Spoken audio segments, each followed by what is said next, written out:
সবচেয়ে বড় ফেরেশতা যার 600 পাখা, জিব্রাইলের রব, সেই রবের প্রশংসা আমি করছি। তিনি সুব্বুহ, তিনি কুদ্দুস, তিনি মহাপবিত্র, the most pure, the most high.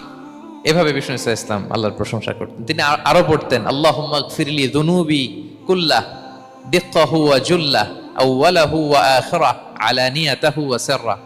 আল্লাহ, আপনি আমার গুনাহ মাফ করেন, ছোট গুনাহ, বড় গুনাহ, প্রকাশ্য গুনাহ, গোপন গুনাহ, ইচ্ছায় করেছে যে গুনাহ, অনিচ্ছায় করেছে যে গুনাহ, আল্লাহ সব গুনাহ আপনি মাফ করে দেন। সিজদায় লুটিয়ে পড়ে বিষ্ণু ইসলাম এই দোয়াগুলো পড়তেন।